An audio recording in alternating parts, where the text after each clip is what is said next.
Learning how to read is a very difficult task for 5 and 6-year-olds. When learning how to read, there's three phases. There is the pictorial phase, so that's seeing a picture and being able to recognize the word.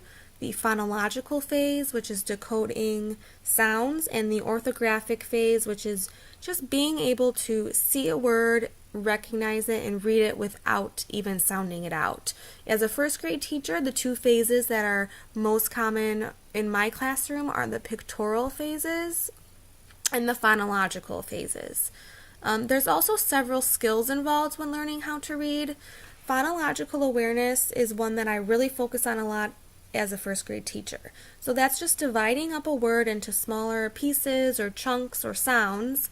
I call this I call this chopping up a word. So we'll say this each sound slowly and then blend it together to make the whole word. My school has a program, and this is totally separate than the program I'm going to talk about, but in kindergarten and first grade we use Jolly Phonics, which focuses on letter names, sounds, and blending. Another important skill would be vocabulary, so understanding the words, not just being able to read them.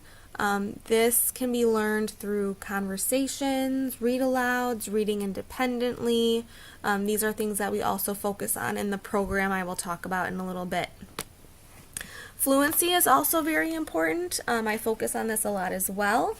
In order to be a fluent reader, a child needs lots of practice, usually reading the same book several times. We really encourage that in order to enhance fluency.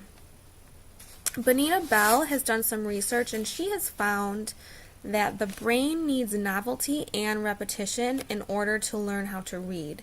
So I think the skills that I kind of just talked about coincide with her beliefs, and I'll kind of talk more about them in terms of the reading program and how I use those skills.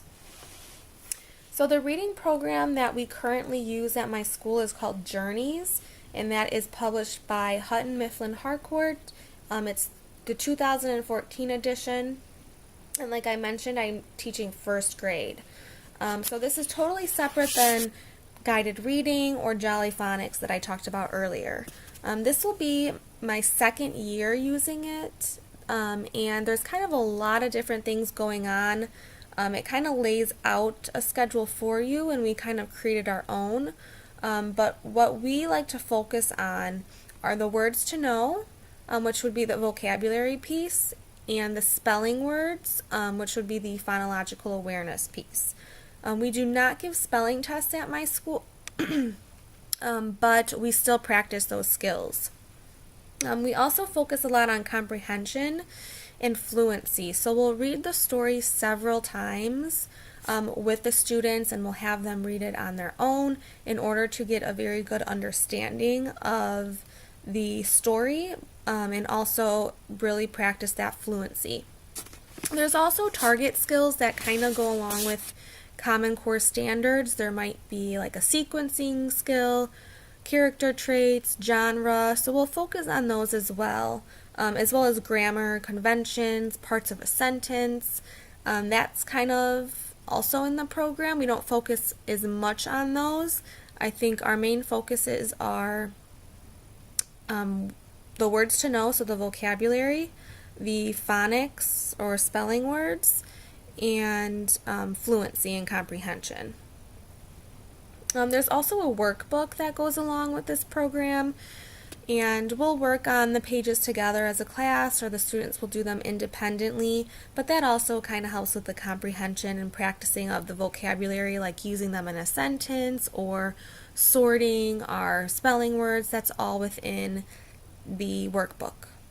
And we also do a weekly assessment at the very end of the week, and that usually focuses just on comprehension.